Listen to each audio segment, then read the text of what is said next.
Share screen.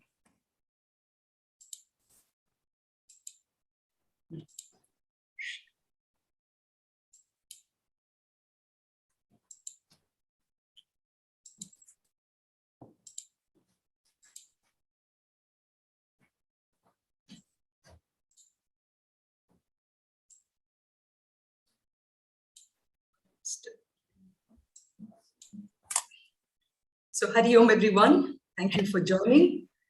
We will get started.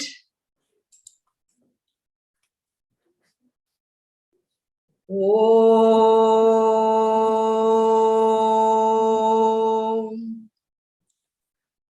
Om.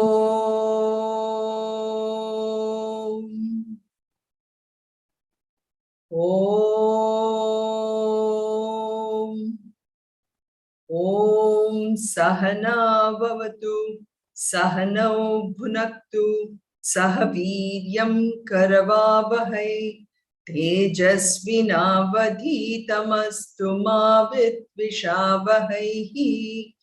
Om Shanti Shanti Shanti.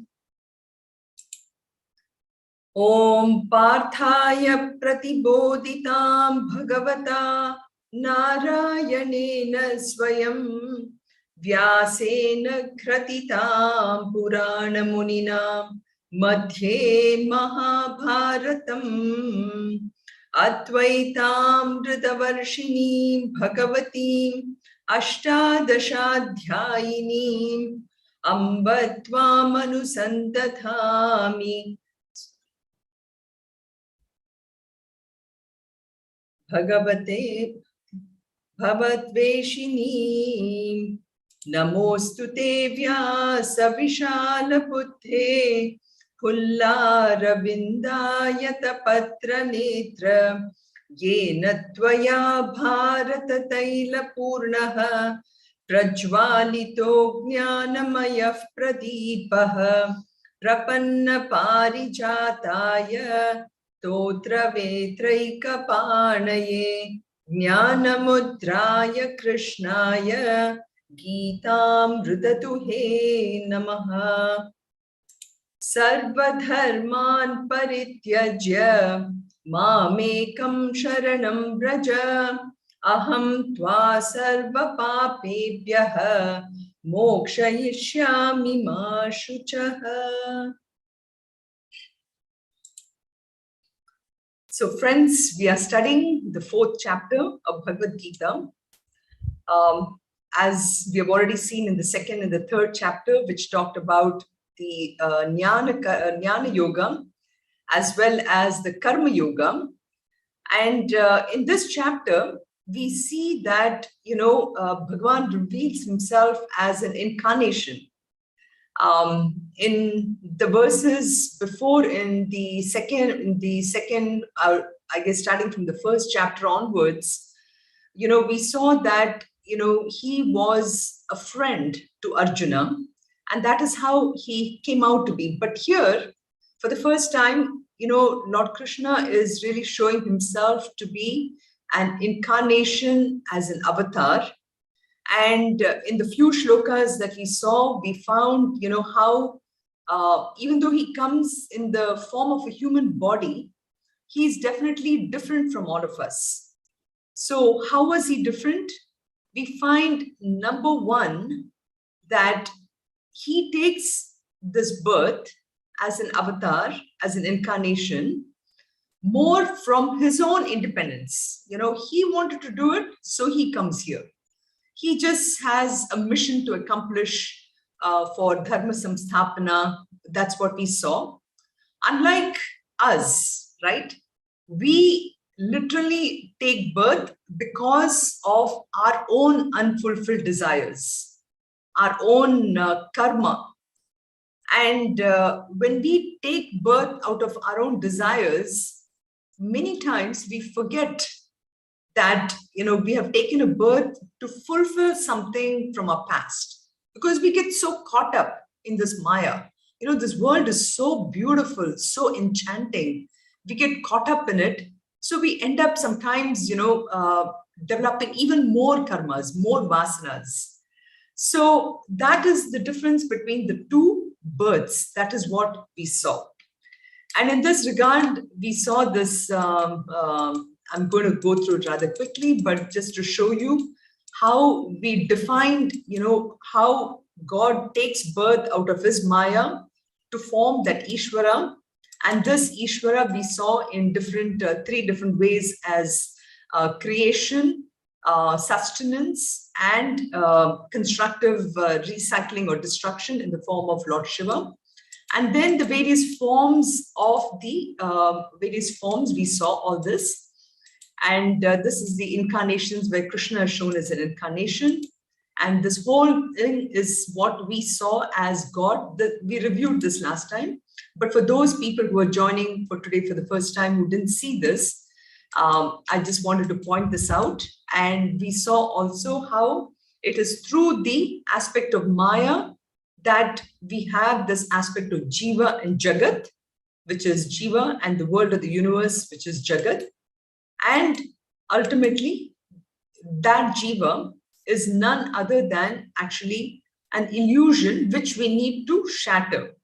That illusion is the one which is really formed, or it's a perception that we have created within ourselves because of all the vasanas and the karmas which we get so bound to, right?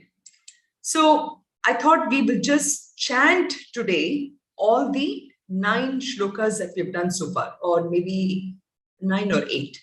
So the first topic which we looked at was the Guru Parampara topic. We will just chant today because one of my friends who's joining mentioned that we don't chant these shlokas. So I said, okay, we'll chant the 9 shlokas and then go straight.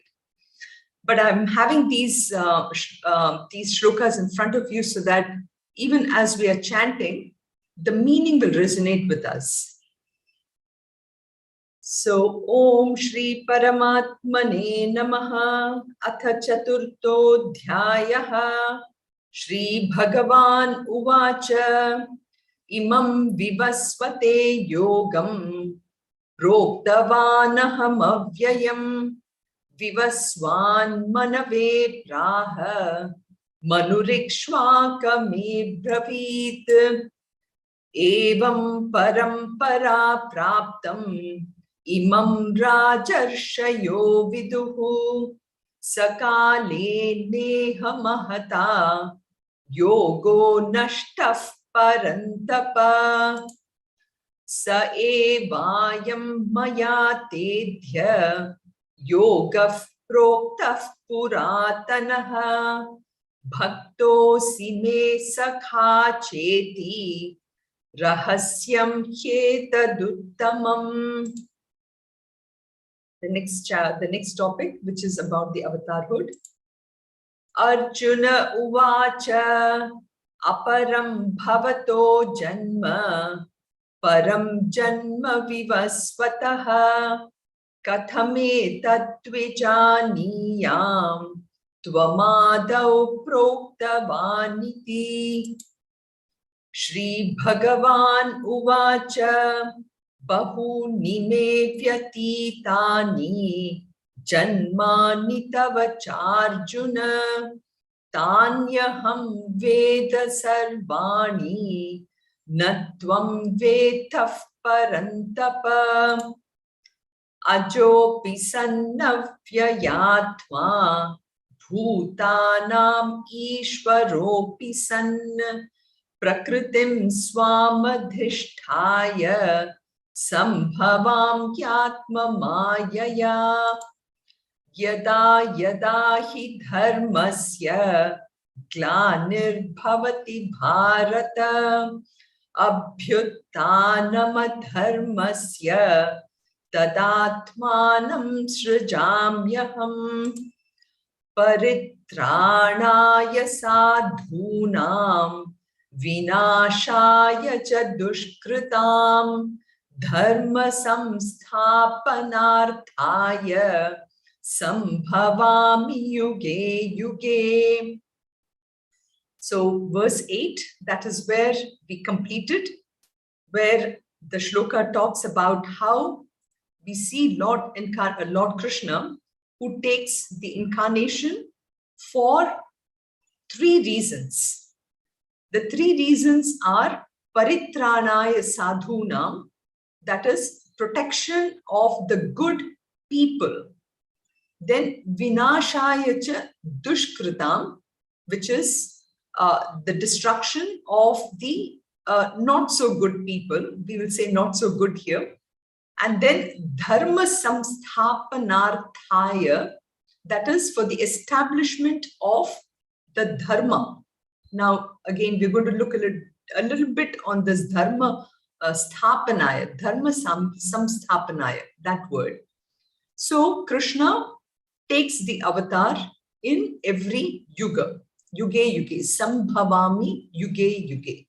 So we saw this as the last shloka. And just the last few things that I wanted to complete from the last week's lecture, we said this word dharma.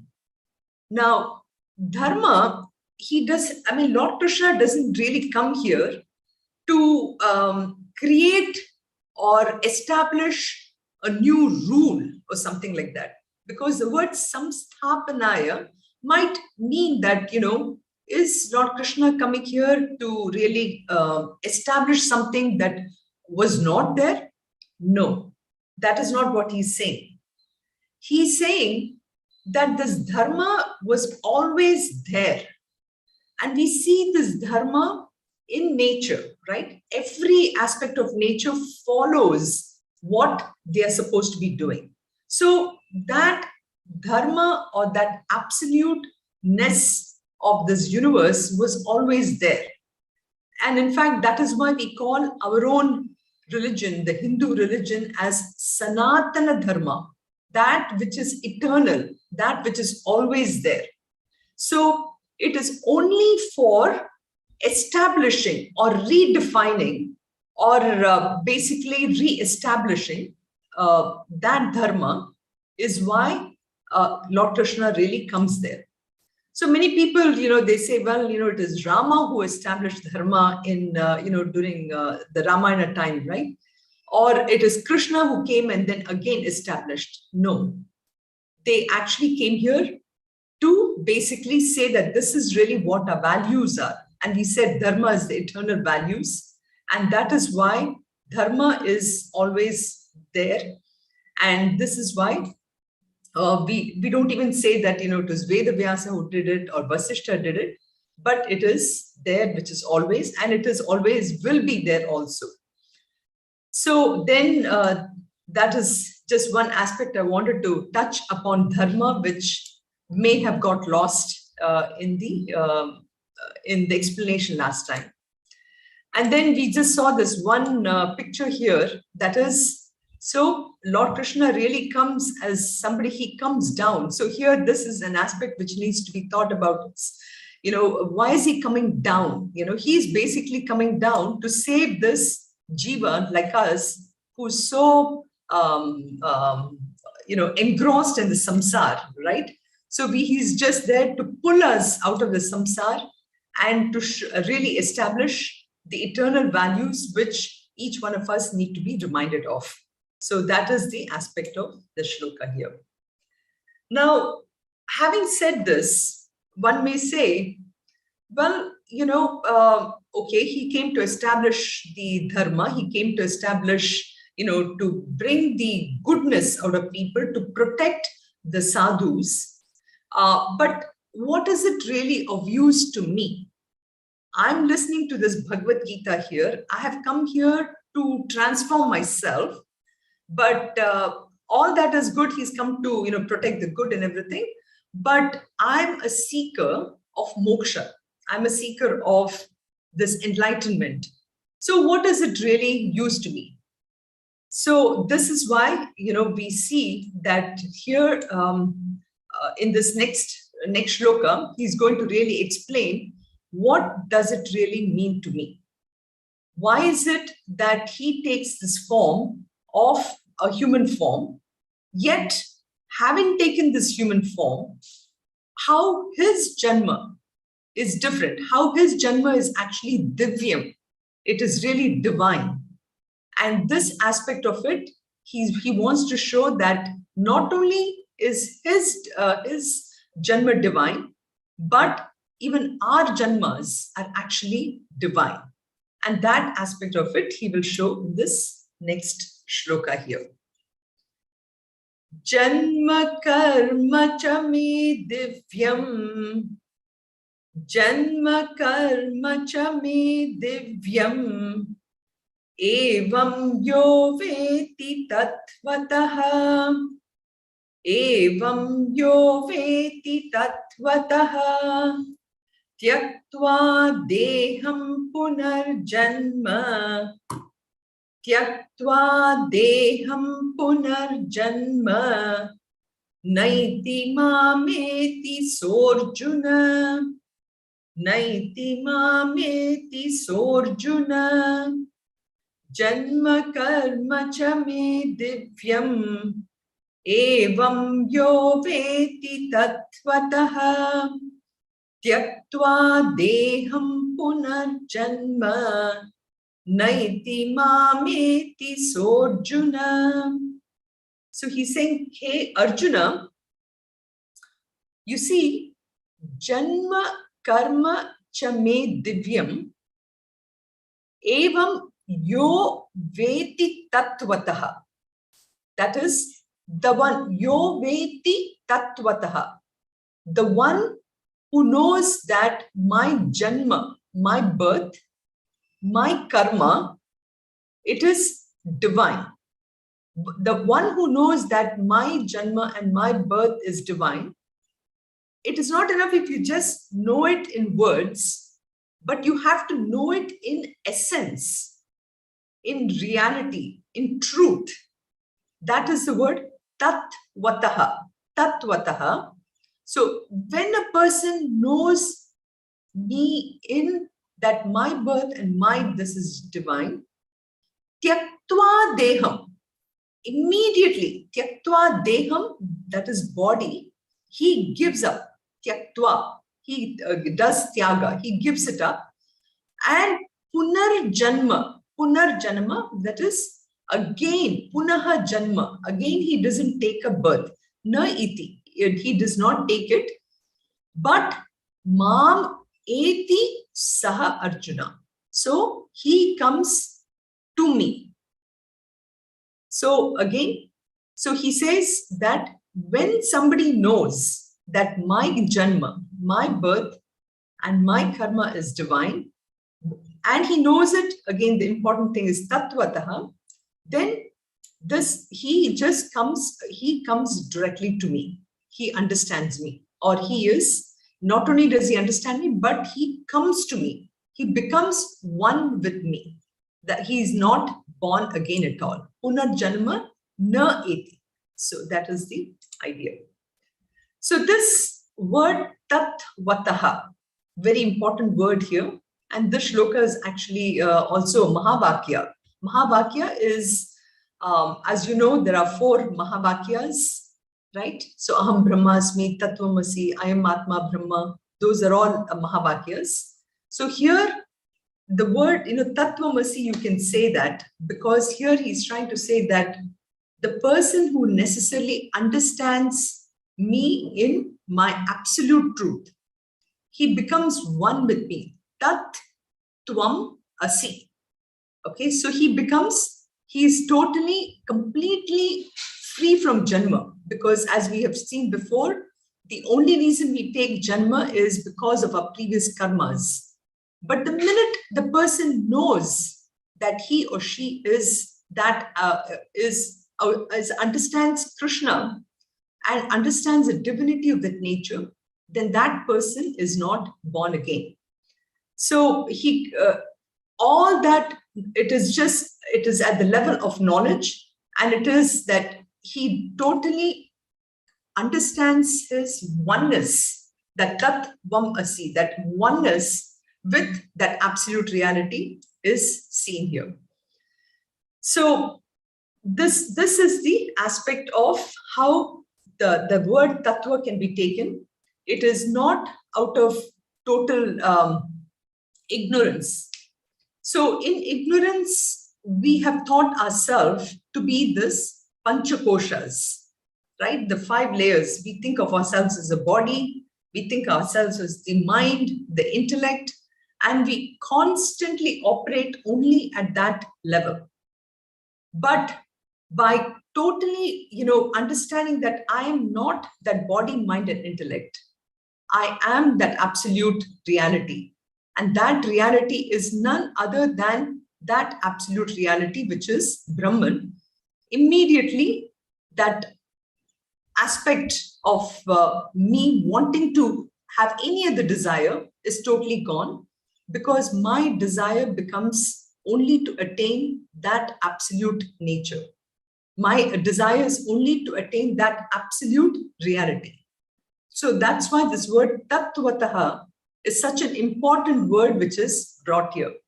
So, but then, of course, it sounds very easy here. It sounds like as if, Lord Krishna is saying, this is, it is just, you have to understand it. But actually it is that aspect which comes in after that karma yoga that we need to do. Karma yoga which is done, which as an akarta or an abhokta, that is as a non-doer, as a non-enjoyer, correct? Which is that aspect of absolutely having no agency of action, and doing an action without any desire for me and me alone, but directing that action towards that Lord. Whatever I'm doing, it is for that Lord. So when I do that, that leads to a purification of my mind. And when that purification of my mind is there, to that extent, that knowledge sinks in. So that is the aspect that where Lord Krishna is taking us to with this word tattvataha, where he has introduced it.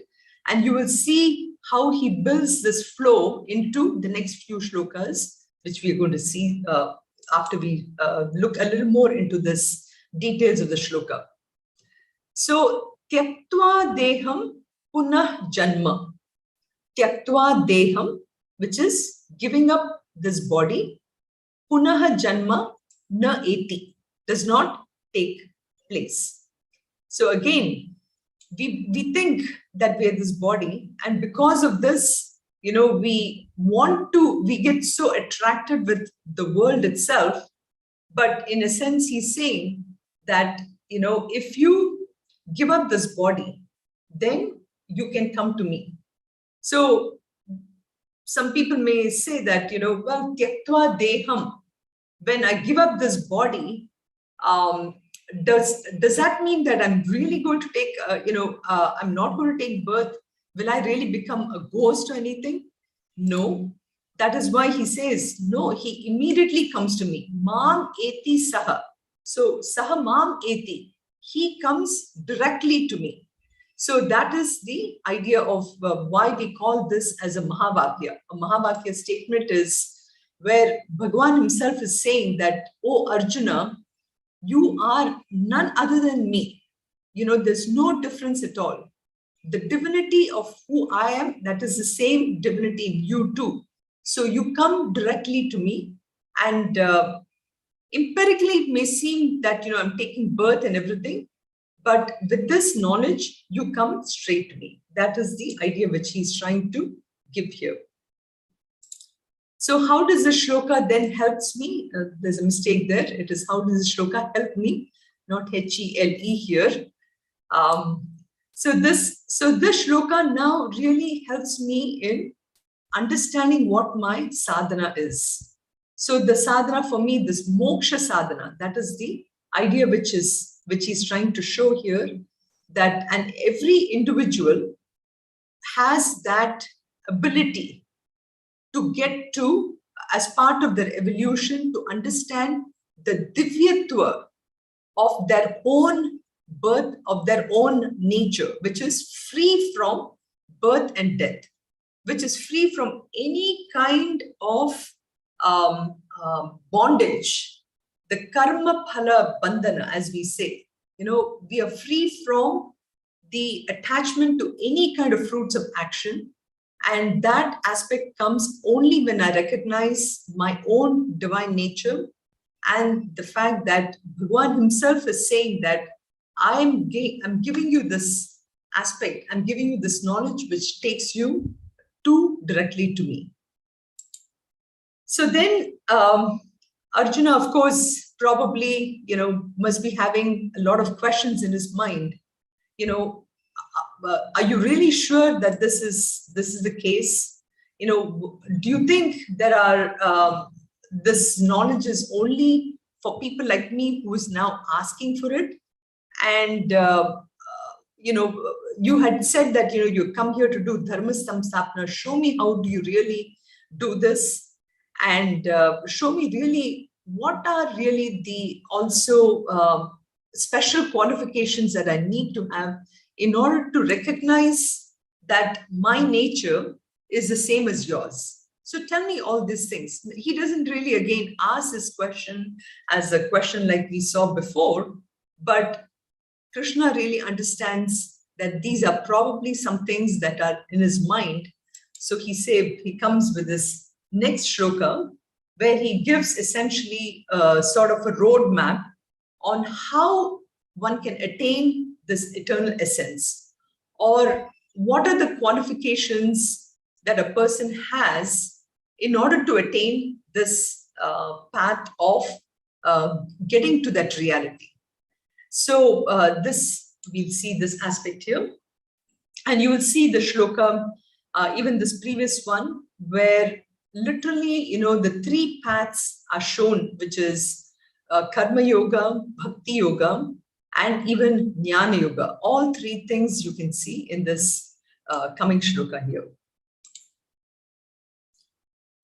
Vitaraga bhaya krodhaha, vitaraga bhaya krodhaha, manmaya mamupashritaha, manmaya mamupashritaha, bahavo jnana tapasa, bahavo jnana tapasa, Uta madbhava magataha, Uta madbhava magataha, Vitaraga bhaya krodhaha, Manmaya mamupashritaha, Bahavo jnana tapasa, Uta madbhava magataha.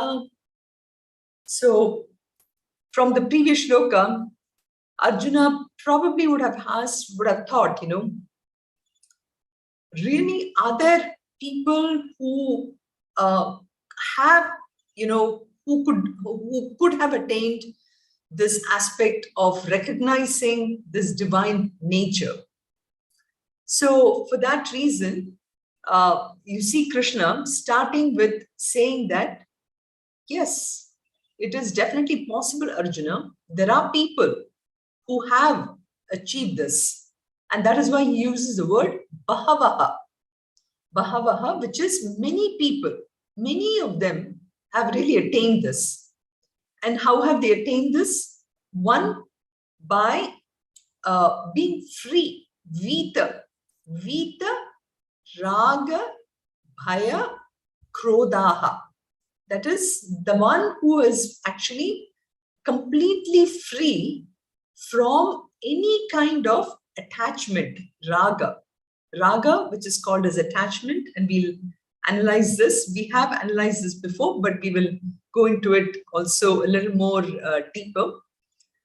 So raga can also be called as kama or desire. So one who is free from attachment, one who's free from any kind of fear, bhaya, and one who is free from any kind of krodha, anger. So free from attachment, free from fear, and free from any kind of anger. Manmayaha, another beautiful word. We'll analyze this also a little bit more. Manmayaha, one who is completely absorbed in me. That is what it means. Manmayaha. Just like we have this word Chinmayaha, completely full of that reality, Chinmaya, or Mrinmaya. That is another word also, Mrinmaya, which is full of Mrin. Mrin in Sanskrit means mud. So Manmaya means totally absorbed in me. Mam upashritaha, one who is completely taking refuge in me. Many people, Bahavaha, Jnana tapasaha, through the austerity of knowledge. Jnana means knowledge. Tapasa, through the tapas, through the austerity of knowledge. They have putaha. Putaha, they have purified themselves. And mad bhava, my own essence, they have agataha. Agataha, they have attained. So you see, free from attachment, free from any kind of fear, anger, and totally absorbed in me, taking refuge in me. Many, many people, Bahavaha, Bahu already means many, Bahavaha means countless people have attained this knowledge, and they're purified by this. I mean, they've been purified by this knowledge, and they've attained my own nature. So this is the beauty of this, beautiful of this. So I want to pause here and just ask, I mentioned that all the three yogas are mentioned here, which is Karma Yoga, Bhakti Yoga, and Jnana Yoga. Can anybody point out what is, which aspects of it are seen here in these three yogas?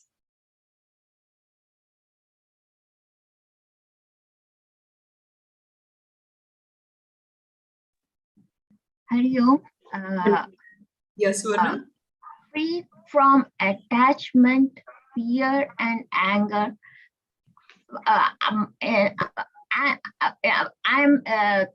That is our. We have to do that. We have to. Yeah. We have but to.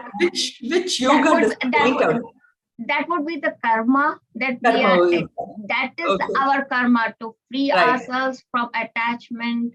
What is attachment? Fear, anger, krodha, lobha. Yes. We have to free ourselves from all those. Yes. And then anybody who wants to show Bhakti Yoga? So Suvarna said Karma Yoga. Anybody for Bhakti Yoga? Controlling the mind. Sorry, I cannot put my video on. That's okay. That's okay. It stopped somehow. It's not letting me put it on. It's controlling the mind from the mind, like, is Bhakti Yoga. So you can take your mind towards God once it's controlled. What aspect of the shloka really points to the Bhakti Yoga? Which words? That's the question. Absorbed in me. Absorbed in me. Yeah.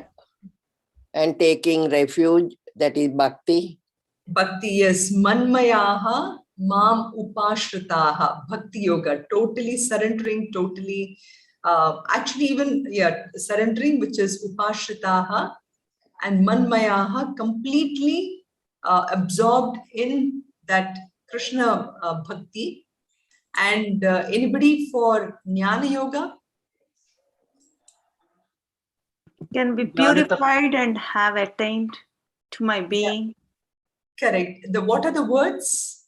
Putaha madbhavam agataha. Puta madbhavam agataha. Correct. And Jnana, what about Jnana Tapasa? Yeah, that also can be like meditation, right? Like Jnanam. Actually, it involves. So, what are the three modes? What are the three tapas? What are the three jnana sadhana?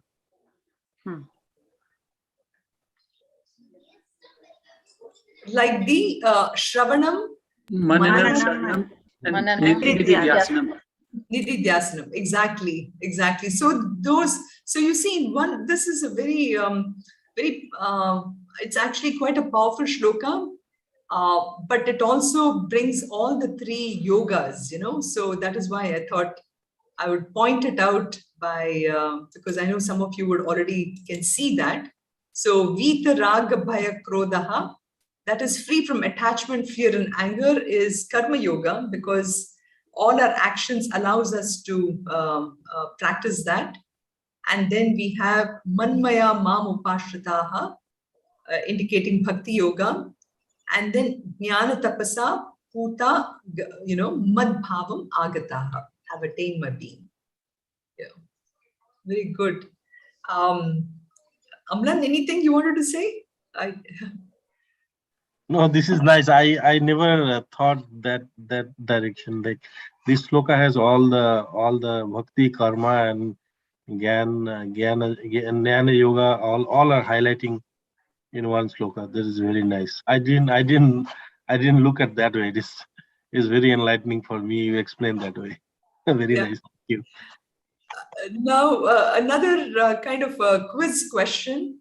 Have we come across this word Gita Raga Bhaya Krodaha somewhere else? Yeah, we have come across. Where, Amma? Which? Chapter 3. Is it chapter 3 or chapter 2? I think it is chapter 2. 2, okay. It's one of those, yes. Yes. In chapter 2, we came across the same Vita Raga Bhaya, but it was in the second line of that particular shloka, So let's look at this word Jnana Tapasaha Putaha. So these are people who, so Bahavaha, right? He says Bahavaha, which is many people. So this is again, a question that always comes to us, isn't it? Even in our satsangs, we always say, really, have people really become enlightened? Maybe there is 1 in 4 billion people or 2 in 4 billion people. That's how we look at it, right? So this is why Lord Krishna is assuring us, it is not just 1 or 2, there are many people. So which is kind of giving us a lot of hope, isn't it? That even we can do that. So these people have attained that absolute enlightenment, but they have done by jnana tapas, which is by really totally by understanding. They didn't do it by standing on one leg, in very cold Ganges water and everything. But they've done it in many ways. So there is, actually, I wanted to put that up maybe next week. I will try to. In Taittiriya Upanishad, you have this aspect of the student, Bhriguvalli. In Bhriguvalli, he say the student goes to the guru and says, I really want to know that absolute reality. So the guru says, okay, you go and meditate. So the student goes and meditates, and then, he comes back and he says, oh, okay, Brahman must be this entire world, what I see. Okay. And the guru says, no, you go back and meditate more. So the student goes back and meditates even more. Then he comes back and he says, it is all the pranas, all those life-giving forces, all the energy. And again, the guru says, no, go back, go and meditate even more. So the student, only through meditation, jnana tapasa, then he meditates, he comes back and he says, it's all the aspect of the mind. Then he comes back and he says it's intellect. He goes one step after the other, but everything only through tapas. And so we don't have to, that doesn't mean we shouldn't fast. Of course, we should fast because it's good for us to, get into a state of control. So, but then it is not just by pure controlling, it is not just by pure, doing all the other sadhanas, but it is jnana tapasaha. Ultimately, knowledge is the most important one. And that is the aspect which he's saying with jnana tapasa putaha. So, And here I want to put another very, very beautiful shloka, which Guruji always likes, he brings it out. You must have seen in Tattva Bodh, actually it is there, the shloka, and that's where I pulled it out. It was reminding me of the shloka. Avichara krito bandha vicharena nivartate tasmat jiva paramatmano sarvadaiva vicharayet. So avicharo krito bandha vicharena nivartate. That is the most important part of it, Avichara kritaha bandha, which is our bondage. Why have I taken this body? Why do I think I'm this person? All this is because of lack of inquiry. I'm not spending enough time really thinking who I am. And this is why I gave that other example of this Bhrigu, the person who goes to this Guru Bhrigu, is that we go through our lives through not even inquiring about who am I? What is my role in this universe? Why am I here? We just get we get in that well, which I showed you, so we are born, we are just bound to it. So avicharo krito bandha, this bondage is all because I have not spent my time thinking about it. But the solution, what is the solution? The solution is vicharena nivartate. The minute I start really thinking about who I am, immediately the bondage is released. So that is the aspect of it, what he's saying. So this is from Panchadasi, Vidyaranya Swami, he gives this beautiful shloka there. So Bahavaha, so many people have attained it. We don't have to say that, it's very hard. Of course, it is a hard journey, no doubt about it. So this is another thing we have to remember, is that on one hand, we have this beautiful knowledge, but the question is, what am I doing to get there? And that is this aspect of Karma Yoga, where the Karma Yoga, through this doerless action and not expecting what am I getting out of this, when I do that, I can actually go towards that knowledge. So Bahavaha, indicating that many people have actually followed this path, and it is attainable, it is doable. So that is what he's saying. So now then, what is the karma part of it, which is what is really that special qualification? That special qualification is this Vita Raga Bhaya Krodaha. So that person in whom the attachment is totally gone. And here attachment again means raga here. So for that person who it is gone, and I think in Bhajagovindam we saw this, where in a sense, fear, anger, kama, lobha, moha, everything is ultimately connected to only attachment. So for a person for whom where all this is gone, then there is, that person is the right person to have that qualification, who is qualified to take this next step.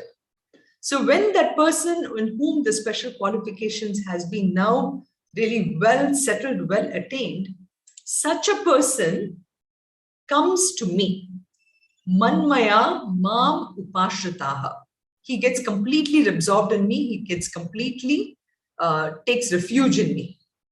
In Narada Bhakti Sutra, we have the same Manmaya, where he says Tanmayaha.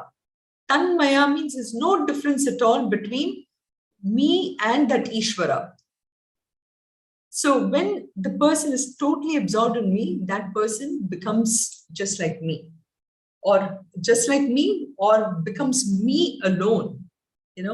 So just like we have all the rivers, the rivers, they all are coming in different streams and they meet this ocean, right? In Mundaka Upanishad, there's a very beautiful shloka on that, about how the rivers, they just come, they just merge with that absolute Lord. And that's the same way is what he's trying to show here. So many people have attained this. Many people have have attained this qualification. And again, Krishna is telling Arjuna that, since many people have done, you also have this chance. And in other words, we also have this chance of attaining that absolute reality.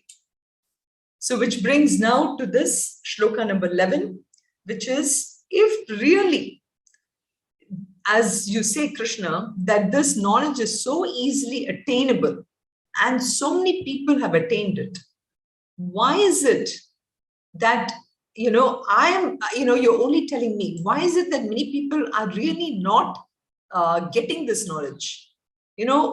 You're being really partial to me. Did you know that? He's telling you're giving me this knowledge, but others are not really meant for it, or what? Why is that? Is it only this high class people who have to get it? Now, don't try to be partial towards only to me. Tell me why.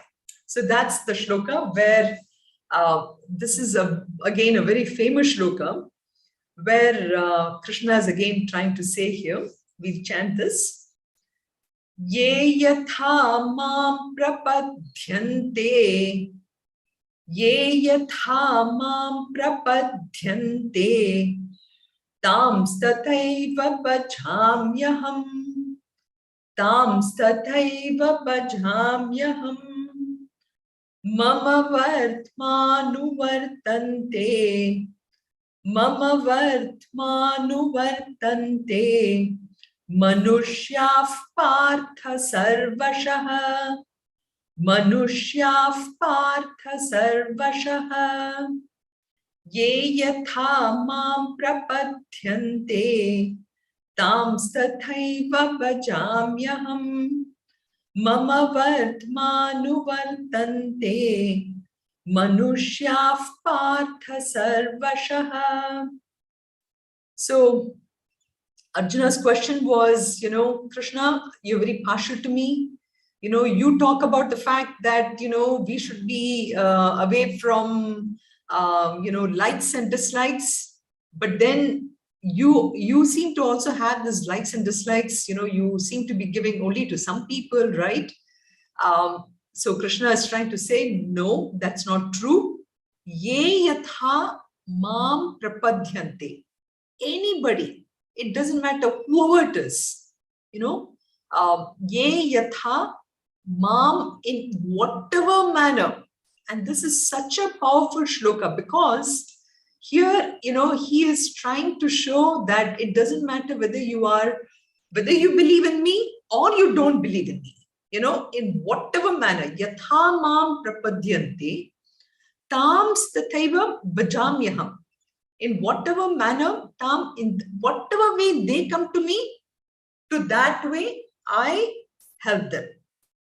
That is so, tams tatha eva bhajami aham. So I favor them in the same way. So ye yatha mam prapadyante, tams tataiva bhajamyaham, mama vartman anuvartante. So whatever mama, in whatever my path, mama vartma anuvartante, my path is followed by people in every possible way.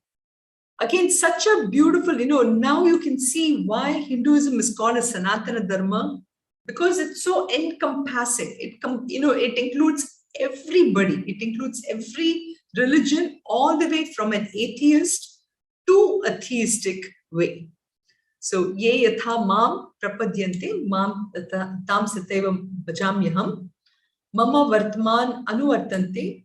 Doesn't matter how he comes, in whatever man, whatever desire he may have in this one. All he says is just think about me and I'm there to give him that particular result.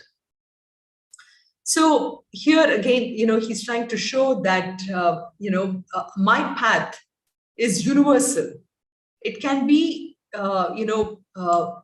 you might want to come here because you want a promotion or anything, or you might say that, no, I don't want anything. I just want you. In that way too, I'm there for you.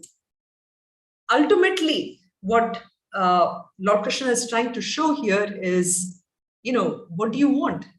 All you need is anyway peace, right? You want happiness. That is why you're coming to me. So if that being the case, I'm there to give you that sukham. That one shloka which I've quoted before too, Yovai Huma Tat Sukham Na Alpe Sukham Asti. I am that absolute peace. I am that absolute happiness.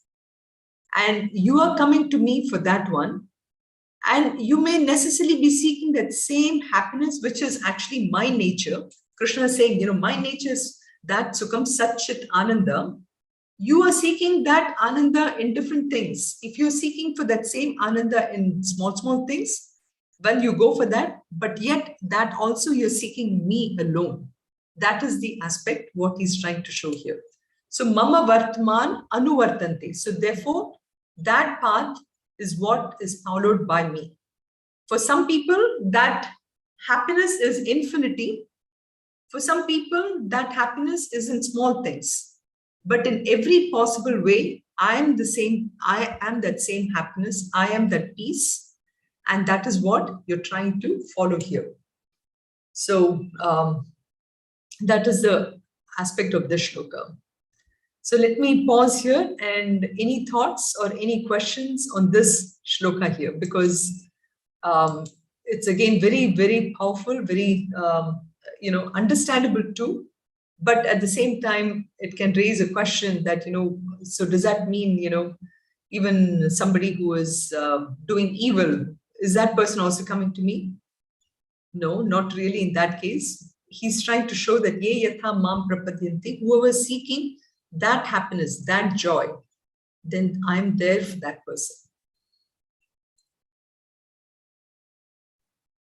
Hari-Om, over here, I think it's like he's talking about, he's encompassing both. It's like Saguna and Nirguna, everything, it is all covered over here. You pray to me in a form, you come to me. You pray to me in as a Omkara, you will come to me. It is like everything is me, everything leads to me. That's the beauty of it. That is, it's in a nutshell, he's saying everything, Saguna, Nirguna, everything is me. Right. That's the beauty of this sloka. That's what I felt. Right. Yes. Yeah, you said it well, Suvarna. I mean, in whatever manner, that is what he's trying to say. Even if, and in fact, in which chapter is that he describes the various kind of bhaktas, the Artha Bhakta, the Jignasu, the one who is seeking even material comforts, that person is also very important for me. That is the Artha Bhakta. Then a Jignasu, one who says, I think I'm done with whatever material comforts that I can get. I want only you, Krishna. Then even for that person, I'm there. So ye yatha mam prapadyatam sateva bhajamyaham. So, for that person who's seeking knowledge, for that person who's this one, yes. And the other point that I was listening to that in a different lecture when you were talking about this, that made complete sense. You said, you mentioned that, there are so many people, but it's just like one or two people have attained that, they have become that realized masters and stuff. And what about the rest of us?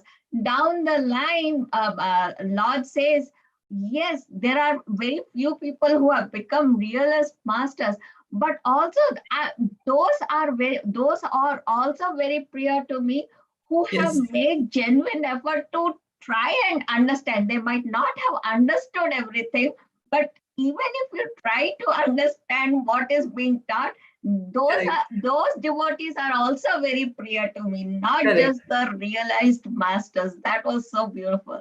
Yes, I think in chapter 12, he develops that bhakti yoga, bhakti yoga, he tries to say that. It was like, it was, for me, it was a direct revision of what I heard last week and what you're explaining right now. Okay, I understood it it was like a reaffirm what I already understood. So thank you Right. so much. Anybody else? Sunitha, is recording still going on? Yeah, recording is going on. Oh, Yes. okay. No. I just had a general question to ask about. No, Krishna chose only Arjuna to give this message to Arjuna, but I'm wondering how the whole world will get the message after that. Yes, he will actually, I think in the next shloka, he will talk a little bit more on it as to how the general world. So, so the question Arjuna had was, are you being partial to me alone and you're giving this knowledge? Why is it not available? And this word, in fact, in this shloka itself, you can say, he says, Whoever approaches me in that manner. So, ultimate in our Western, in the work scenario, people say that, right? Ask and you shall get. And once you get it, don't say that, what is that? Don't say that you didn't ask for it or something. Or you get what you deserve. That is one thing. Or you... ask and thou shalt get. Now, ask and thou shalt get. That is what this is saying. But it is... having gotten it, don't say that you didn't ask for it. Basically the idea is whatever I want starts from me. So Krishna is not trying to not give this knowledge to others, right? It's just that people have not asked for the knowledge. Whoever is asking for the knowledge, they will get it. How do we know that we have to ask? How do we know we have to ask? Because it depends upon my kind of asking. Sometimes, it's like, okay, I'm telling you, Gita, Gita, ask me whatever and I will give it to you, okay? Now, suppose you come to me and say that, okay, Sunitha, just give me this candy bar, okay? Then what will I do? I'll give you only the candy bar, right? But I have told you that you ask me anything, okay? But you are asking me only for a candy bar, so I'll give you only a candy bar, because if I give you a diamond necklace, you may not really appreciate that. You may think that diamond necklace is nothing but glass. Okay? Because you, I'm hope you don't mind. I'm just trying to give that as a yeah. So one has to be worthy enough to recognize the knowledge that I'm giving you, right? So the diamond necklace. If you don't have that ability to look at that as a diamond necklace, and in fact, there's a beautiful story in our, I read this one thing about how this farmer was tilling the land, okay? When he was tilling the land, suddenly he comes across this shiny big rock, okay? And he thought, okay, this looks good on my cow, okay? So he puts it on the cow and he's going around, okay? When he's going there, somebody, looks at it and he then says, okay, this might fetch me some money. And so the first guy he comes to and the guy says, oh, okay, I'll give you 100 rupees for this. And he says, oh, okay. Then another guy comes by and he says, I'll give you 1 crore rupees or something. And this guy, point is, the farmer did not recognize the value of it. The value of that thing. So too, it all depends upon the value which we place on things, And that's what Krishna is trying to say here. Whatever manner you come to me, I will give you that. Sunitha, it also called as like a patrata, right? So yes, how much you just like that. And also I remember that little kid story saying that why didn't you take the candies yourself? She says my hand is small. If you give, I will get more, kind of a thing. Yes. So beautiful, nice, very nice analogy. Very nice. Yeah, Amlan, you wanted to say something? Yeah, Sunitha, I understand the first line. Ye yatamam prapadante tangsate bhajamyam means the way you approach me, I reward you the same way. So that part is fine. The second line, can you little explain? Like my path is followed by men in all all ways, by O Parthu. What is the meaning of that? What do you mean by this? My path, that is my path. This is where, in the sense, so Krishna is saying that, ultimately his nature is that sukham, or that happiness. Okay, we all are seeking that happiness. Okay, ultimately everyone is seeking only happiness, and that happiness is followed. That path of happiness is basically followed by people in their own way. The question comes is, how do we define that happiness? For some people, that happiness may be in a small thing, like, she said, and that depends upon the patrata, like she said, the qualification. For some other people, that same happiness is in that absolute knowledge. Okay, so that is how he's trying to show that mama vartman anuvartante manushya. So people follow me in that way, and that is why I said a person doesn't have to be completely a Krishna bhakta. A person can be who's seeking happiness, and everybody is seeking happiness. That is what he's trying to show, that everybody ultimately is only seeking me. And this is sort of, again, to Gita's question is, ultimately Krishna is saying that everybody is seeking only me, but how they're seeking me is different. And depending upon how they're seeking, so I give them whatever they want from me. Thank you, Sunitha ji. You're welcome. You're welcome. We can elaborate a little more on the topic. Maybe a few more examples will be helpful, I think.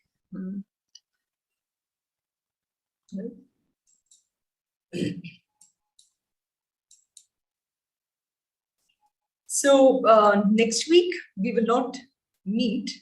We will meet the week after, because like I said, I have this other thing at 9 o'clock that day.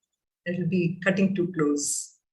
I was thinking initially, can we do for half an hour? But half an hour will not be enough, I think, So we will meet for 1 full hour next week, the week after, on 23rd. Okay. If anybody has any thoughts or questions, please do send me also. Yeah, Geeta?